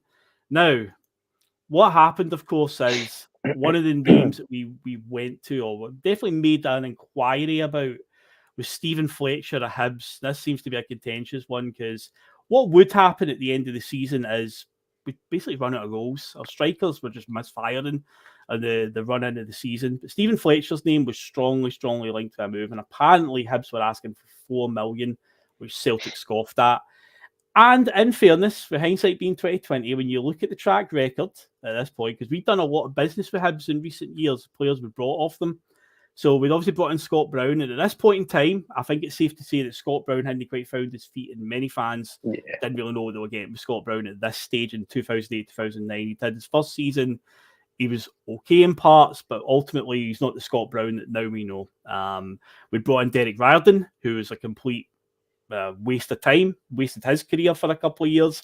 He never really got a game for us. We'd also signed Chris Killen from Hibs as well. Didn't really get much there. So do you think, Liam, it was a case of, even though we were inquiring about Fletcher, we were kind of like, we don't want to go overboard here for Fletcher because the quality that we've got for Hibs in the last few years, we're still a bit unsure of what we're getting here. But obviously, they asked for 4 million. He would actually transfer for 3 million to Burnley at the end of the season. But at the time, they were asking for 4. Celtic obviously said no thanks to that one. How did you feel about that at the time? Do you think we should have just went for Fletcher? Do you think he could have cut it at Celtic? I don't know. I mean, you look at, again, first of all, I was more alarmed and disappointed that Hibs had become our go-to trade. That's who we were pillaging. Hibs, team that never couldn't keep up with us. And then you look at the players that were coming out of there as well. I mean, I think that's when they were putting LSD in the water and Leith or something like that. Because they were all head cases, boys. Yes. All of them. Yep. All head. Something happened there with that crew. They're abducted in an alien ship and sent back to the Patter range. Because none of them are normal. And then, so, yeah, I was very disappointed. I thought we were casting our net a lot wider, and it just showed like it was the first of that of Celtic going back to that no imagination whatsoever. Like let's do the things that we know and the world was opening up. People were getting players from Eastern Europe and we'd done all that ourselves. I mean, I was thinking, how we not gone back into Eastern European market, places like that. Now we went. Gordon wanted, I don't know, he wanted to know what he knew, and very stubborn man, Aye, it was see with that one, that window. So let's no focus it specifically on Stephen Fletcher, Steve. So let's just look at it. Celtic have said no, we're not paying that for him. Yep. But the fact they didn't have a plan B, right? Okay, he's not available, and they didn't seem to be looking at anybody else because they weren't really linked to anybody else other than Fletcher during that window. And of course, there's one player that we do sign right at the very end, who we'll get to in a few moments. But yeah, it was quite worrying when you think about it, where it's like, okay, fair enough, I can understand why you've not went in for Fletcher, I get it. But surely you must have had some other players lined up. You must have been able to see that the team was probably needing some reinforcement there. I mean, I hate the term, but it's subjective because by all accounts, we weren't in a bad place. Europe wasn't good, but we were in a pretty decent position. Let's be honest. Yeah. And what I find the most interesting about it is as the season goes on, we become a bit sort of, depleted and guys lose a bit of form and stuff. So you can always argue that you can top up what you've got and make it better, right? Yeah. But if you look at that season, obviously we're only January now, but at the end of it, Samaras has got 15 goals, McDonald's got 18 goals, Brown has got 7 goals as a midfielder. Aye. And then Fletcher had 11 goals. So was he really going to contribute that much is the big question there. And folk always pinpoint it and say stuff like, he would have done this and we would have won the league. Well, would we have? Because when you look and we get into it, when we lost the league, it's through shit defending. Nothing to do with putting the ball in the net. Yeah. Shite defensive mistakes and making us at that end of the park. Yeah. So you can take it as you find it. And I don't know. I mean, listen, we cannot. I'm being a bit Celtic die here, but you could always add to it. But I don't necessarily think that the season hinged on taking Fletcher or not. For me, nah. And did I honestly think we needed something more? Honestly, probably no. Aye. I think it's one of these seasons ultimately that there's no excuse. Aye. You made an arse of it, you threw it away. Yep. And we can look back reflectively and say we should have done this and we should have strengthened. Well, we're in a good position. Aye. You just made a fucking arse of it. Aye. No, as that thing, Steve, I think Russell said that a few times, just there's a mentality as long as we're just better than them. And I say we're going at that January window, we're 7 points in front. We've just beaten them at Ibrox after. I mean, they did pull our pants down in the first meeting that season. Yeah. It's 4-2 at Celtic Park, but we got a measure of revenge and we're 7 points in front. So you're like, everything's hunky dory. But of course, say the strikers in particular just completely lose their form as the season goes on, and they just run out of goals. But yeah, Fletcher, maybe, as you say, with his goal tally, would he really have been the answer? With hindsight being 2020, maybe we wouldn't have been. But it's the fact that there was no other sort of names linked. But we did sign one player, guys, and let's get on to him, because he is, of course, in the subject of the poll that's at the top of the comments tonight. And when I was putting that together and I was looking at some of the honking January signings that we brought in, and I've got a funny feeling that Willo Flood isn't going to win that poll, which is absolutely fine, because I think it's a bit unfair that he has become the poster boy of that, because it's not really his fault. The club made the mistakes there. He just happens to be the guy that is synonymous with it, that he was the only player we signed. Of course, as the story goes, and I don't know if it was Craig Levein was having a bit of a wind-up, because he was on loan at Dundee United, remember? When we signed him, he was a Cardiff City player, but he was on loan at United. Now, we actually played Dundee United in a quite memorable semi-final of the League Cup the night before the transfer window closed. It was 0-0 over 120 minutes. We beat them 11-10 on penalties. That is the one, of course, when Boric and Zaluska scored penalties that night for both teams. And in the end, Willo Flood actually misses the deciding penalty and signs for Celtic the next day. But I remember a quote going at the time that's, I say, could be Craig Levein just trying to be a bit of a wind-up merchant, saying that Celtic had inquired about Willo Flood to Dundee United, to which they were like, well, we don't know, he's not our player. I was like, well, if that's true and that's how amateur Celtic were operating, they didn't even know that he was actually a Cardiff player. I was like, oh, geez, that sums it up. But I say it could just be Craig Levein just trying to just stir it up a wee bit. But either way, that was the one player that we signed. And to be fair, his time as Dundee United, he was, and again, you've got to take into consideration, it's Dundee United, who are obviously not a team on our level. He's going to look good in that team in particular, because he did stand out as a decent player. Looked like he had a lot of energy in him, a good engine. But yeah, he ended up being the only signing. But Liam, I think it is fair to say it's not his fault. The fact he has become the poster boy, it's a bit sad for him. It didn't work out at Celtic, but that's just it's no his problem, essentially, no his fault that it happened. They just the club made a bit of a mess of it, essentially. But yeah, he is unfortunately tagged forevermore with that one. I mean, it might have been better if he had a different name, like something that just blended in, like Alex Crawford or something like that. But Willo Flood, stupid name, daft haircut. Stupid mohawks, it was going in every direction, sort of thing as well. And it's like, is that what we're getting? Is this where we are now? And that was shaping up. You could see that season just sort of pulled itself together at that point. It's like, I was really starting to build a healthy dislike for Strachan around about that time. And I would start to blame him because, I don't know, it's just this smugness and arrogance had hit prime time at that point, that was his currency. Every interview was cheeky and misleading, and and it was just like, he's taking it for a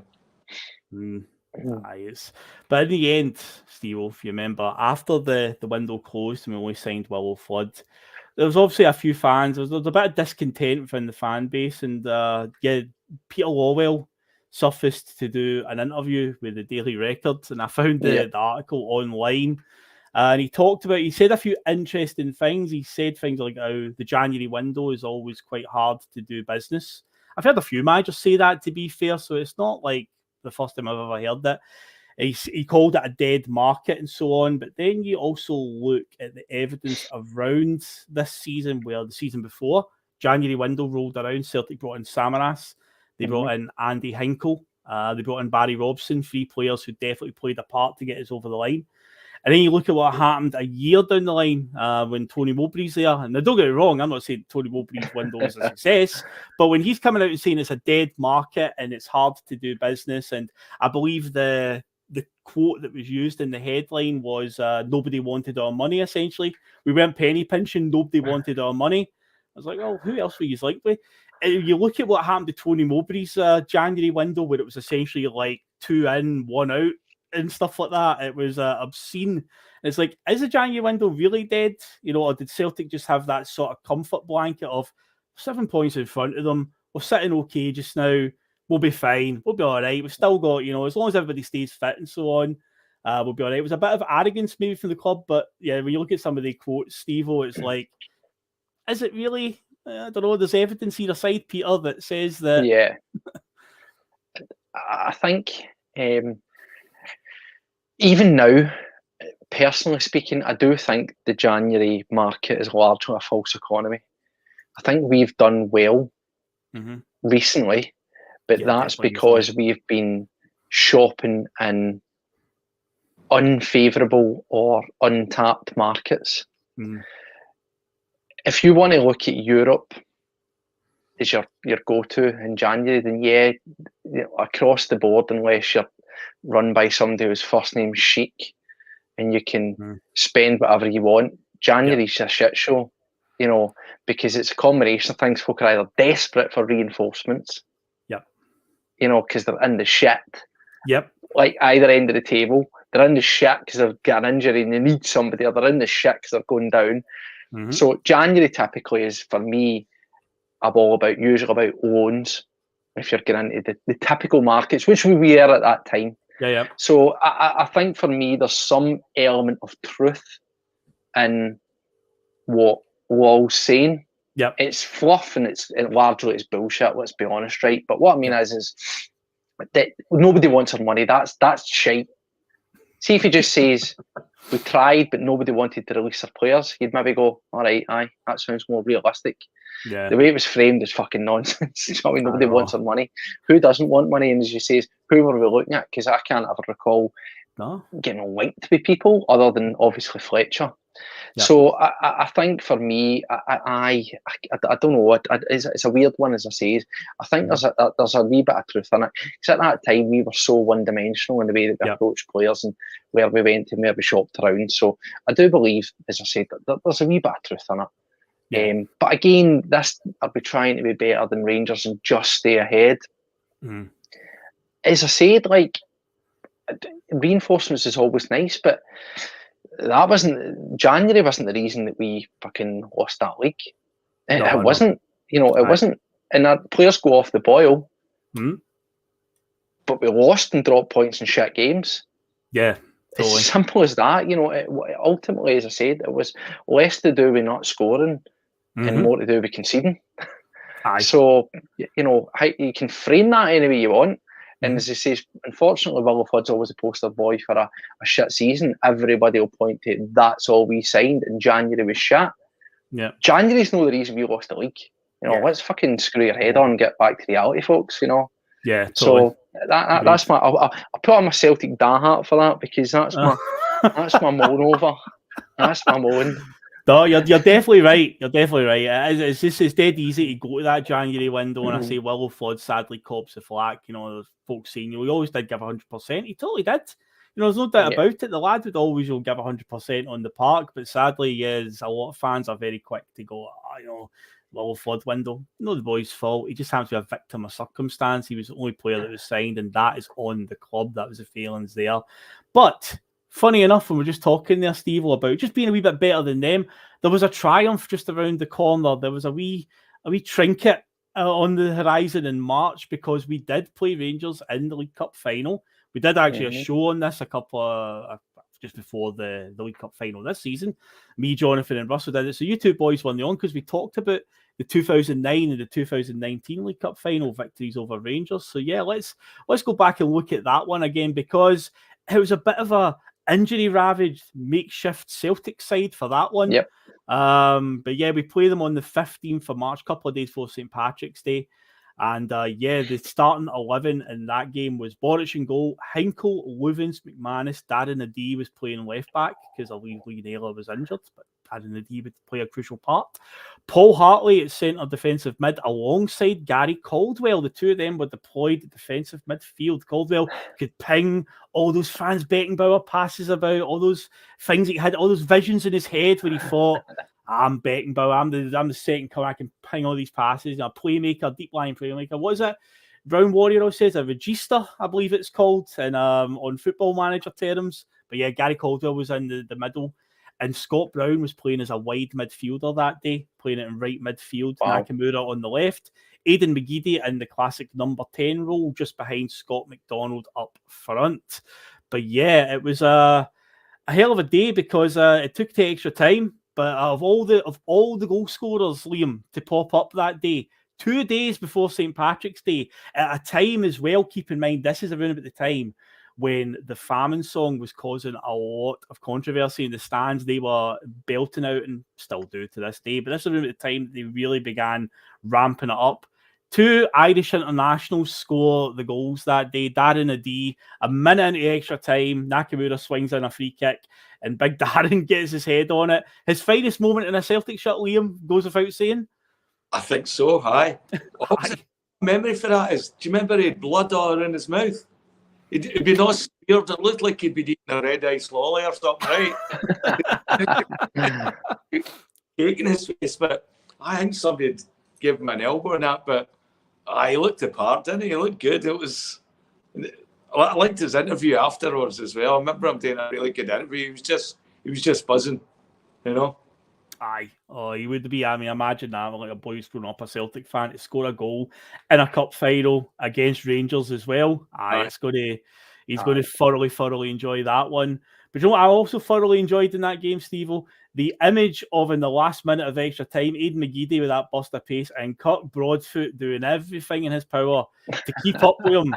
Because of all the players that they've signed over the years, I just cannot understand how Kirk Broadfoot even made it to that level. St Mirren and stuff like that was his level, but early in the season, I alluded to that 4-2 game that we get beat.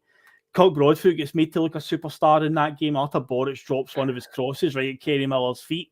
But that was the real Kirk Broadfoot that you saw that day, where he's trying everything in his power to keep up with McGeady. He can't catch him, so he just goes right through him, essentially, with a last-ditch challenge, gives away a penalty and gets sent off. It was a fine moment. He so escapes his body. He decides to take him out. I'm just thinking, who was it? Was it Craig Levine that said he had limited ability? Who was it that said that about Kirk Broadfoot? I don't imagine many managers would be saying that. No, it went on record. Maybe somebody will. I want to say it was Craig Levine. I think it was something to do with maybe Scotland manager at the time. Scotland manager, and he says, I think he selected him or similar, and he says he's got limited ability. Aye, that's putting it lightly. Aye. And then he had Egggate, where he tried to make eggs in the microwave and blew it up his eye. No. Do you remember that one? Oh, Liam. You're in for a treat, mate. He tried to make like boiled eggs or something in the fucking microwave, and it opened up and blew up his eyes, and he had an eye. Aye, egg on his face. Literally had egg on his face. Aye, it was. It was an infamous story. We'll cut Broadfoot, but it was on that day in particular.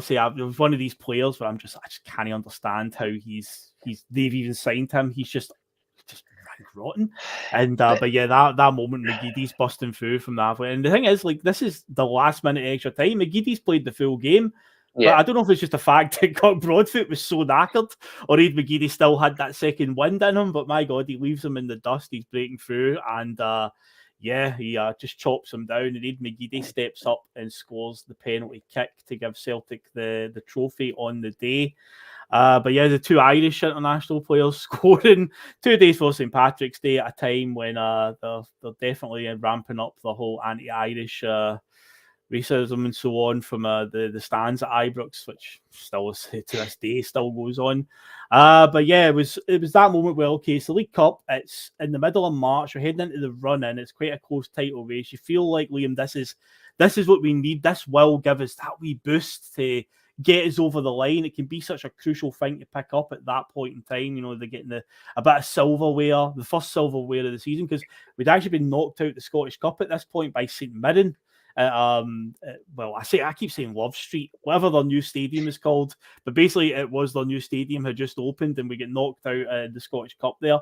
So we bounced back by winning the League Cup. But again, you're like, okay, this is what we need. It will give us that wee boost, but. Yeah, we were quickly to find out that it was going to be we were going to run out of steam pretty quickly, Liam.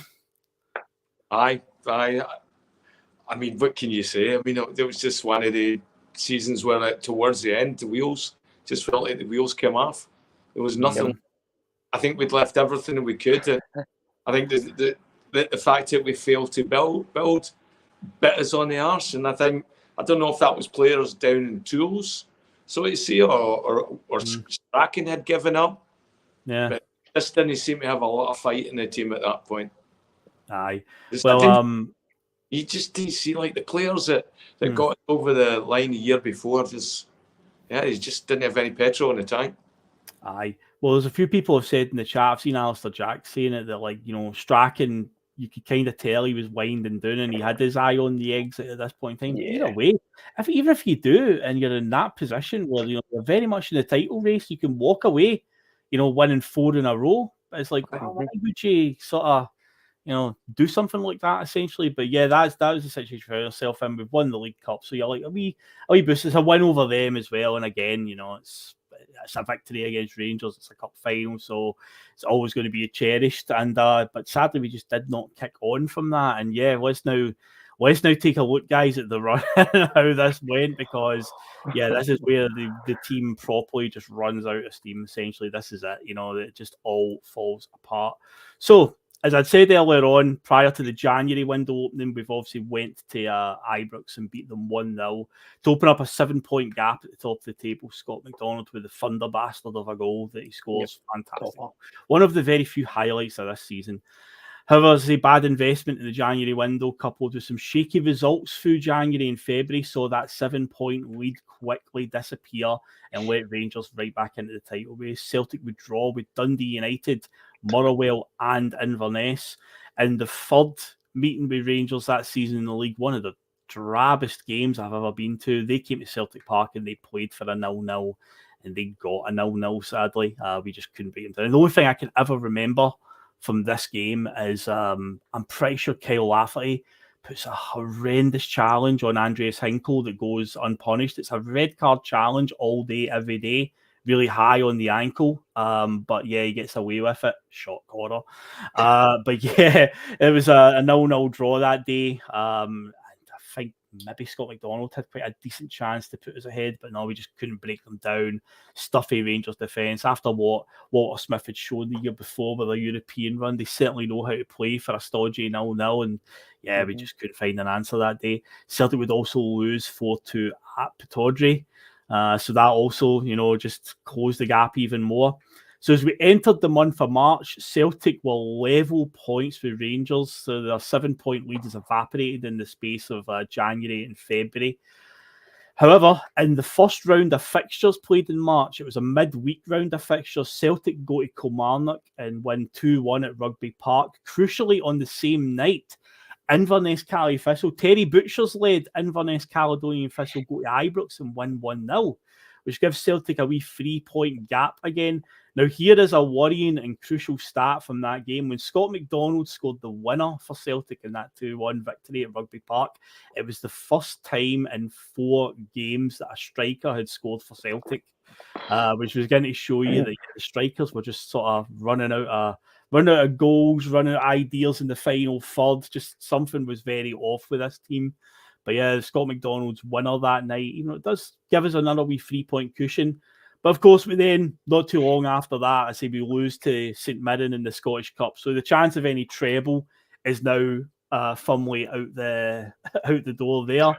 And I say we do pick up the League Cup though, which does stop Rangers from winning the treble and puts us in the position, right, we can win the League and League Cup double. So what would have been Strachan's first season, he won the Scottish Premier League and the League Cup. So this was going to be his last season. Would have been quite appropriate that he would finish it with the League and League Cup, but sadly, as I say, that doesn't happen.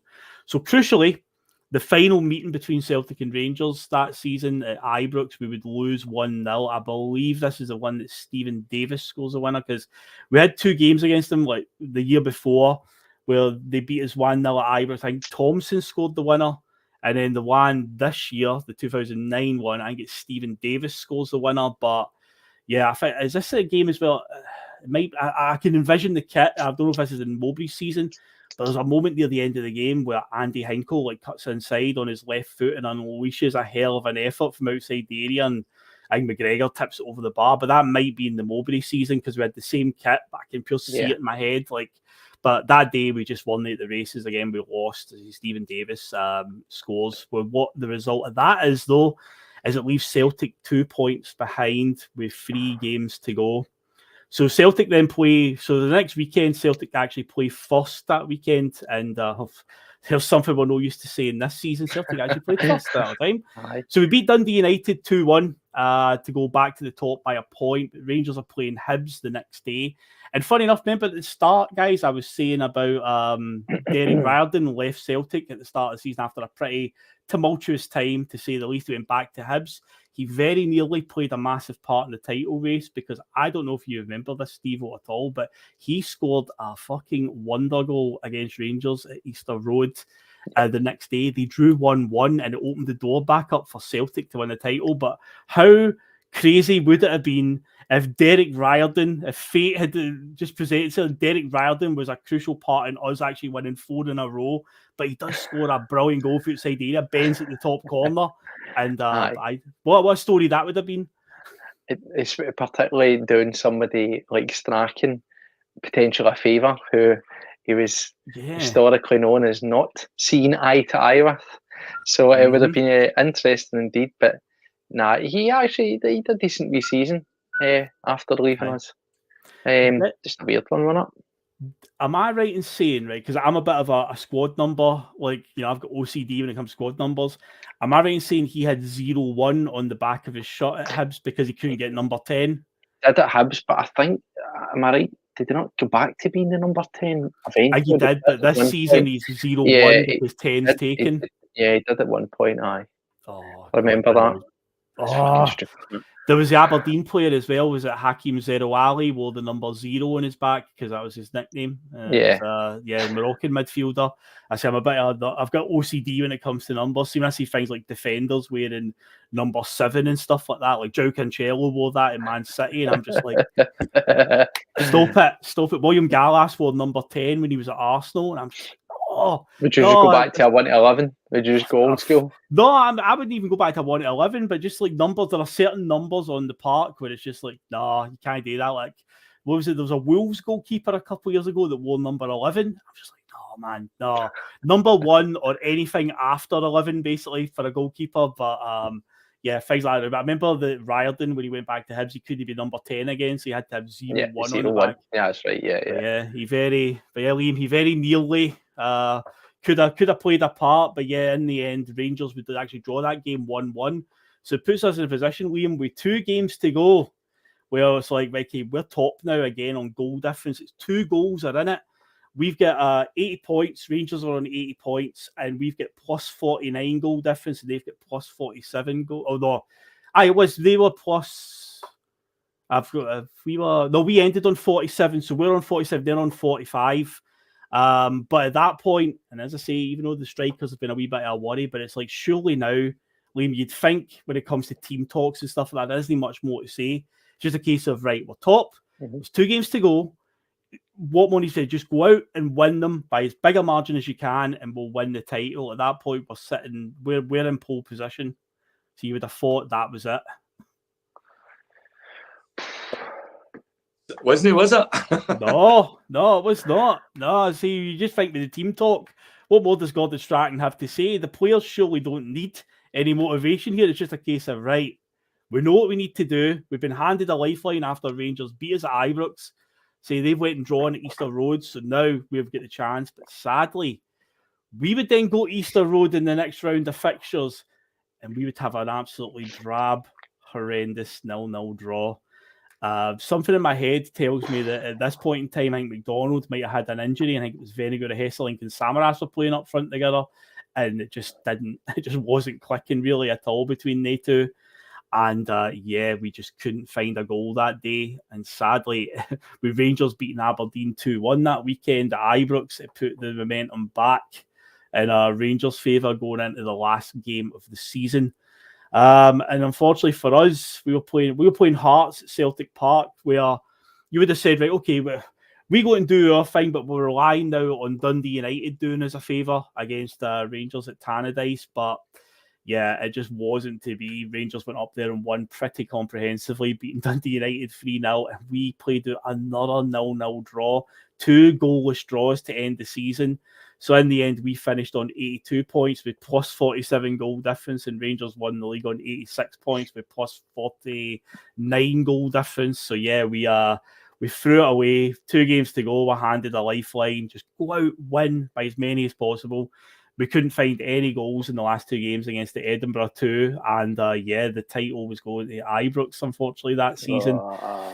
And of course, they would also win the Scottish Cup as well. So they won a double that season. So even just winning the League Cup, it wasn't much to really shout about at the end of the season. As it turned out, though, Gordon Strachan would resign the next day. And I think most people felt that it was coming. And the run-up to the end of the season, you just sort of felt that it was at the end of the cycle. But I say Strachan still had a chance to go out as a hero with the 4 in a row. But ultimately, when you look at Gordon Strachan's time, given what he came into, what he inherited from the Martin O'Neill transition, coming in, having the worst possible start you could have had, losing 5-0 to Meteor Bratislava in a Champions League qualifier, and getting us obviously papped out of Europe completely. Starting the season with a 4-4 draw at Motherwell. To go on and win 3 Scottish Premier Leagues, 2 League Cups, a Scottish Cup, 2 Champions League second rounds. All in all, Liam, I'd say it wasn't a bad run for wee Gordon.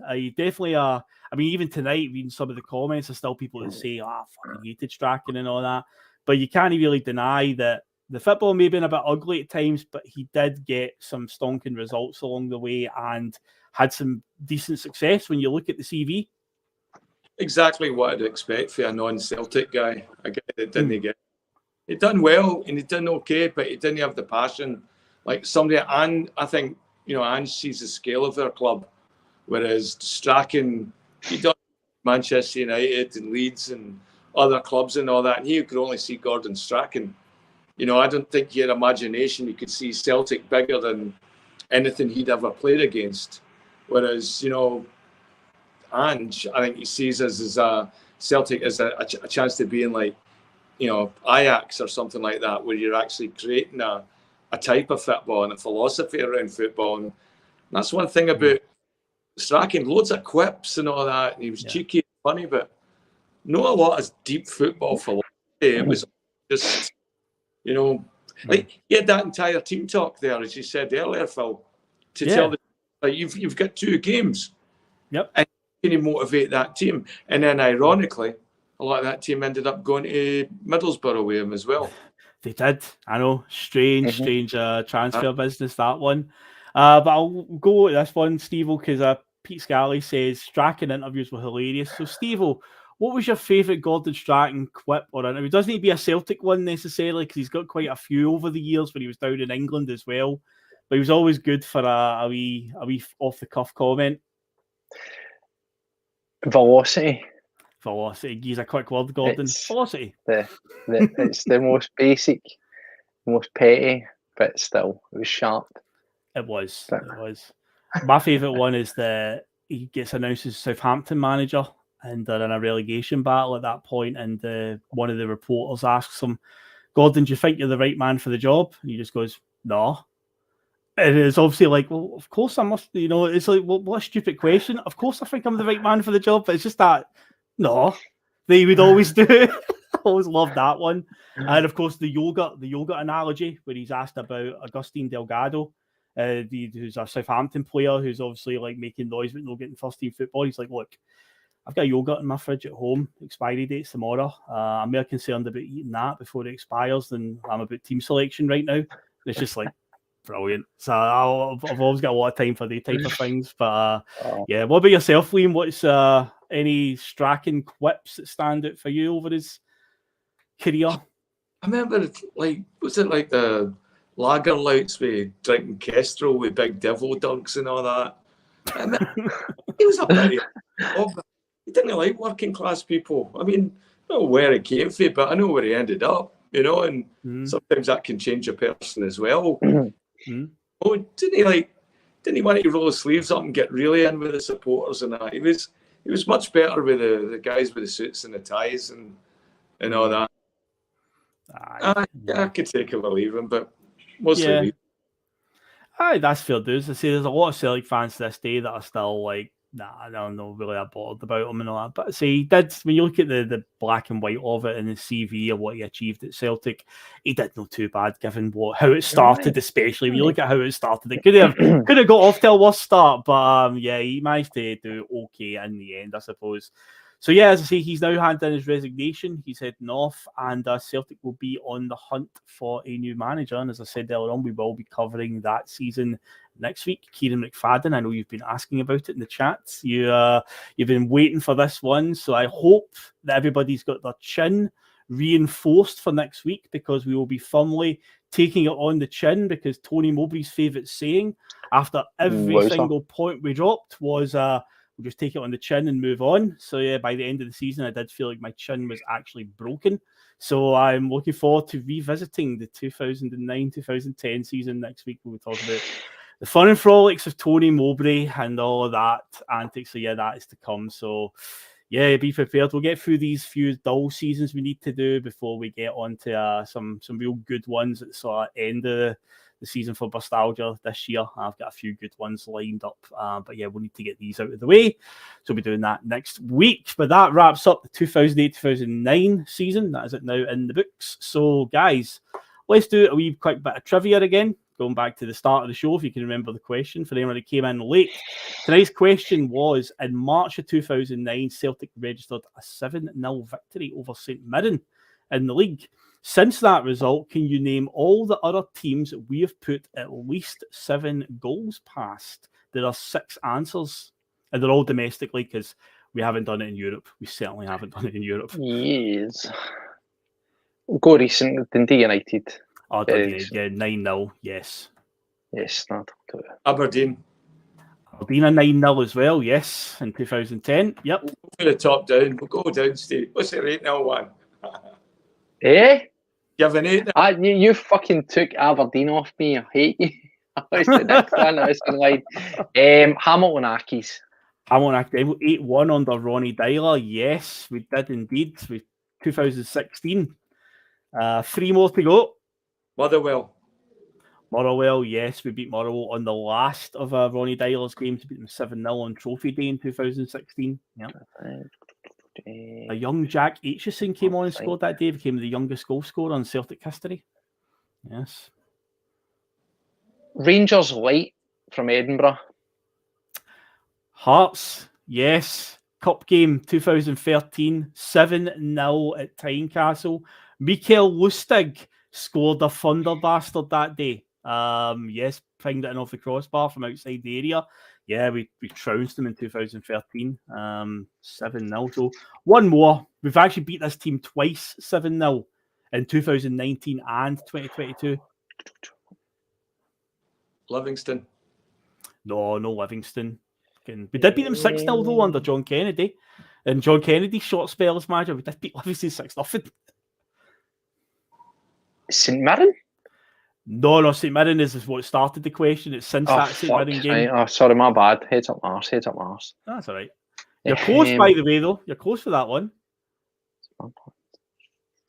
St Johnstone. St Johnstone, yeah, we beat them in 2019 when Lenny came back full time.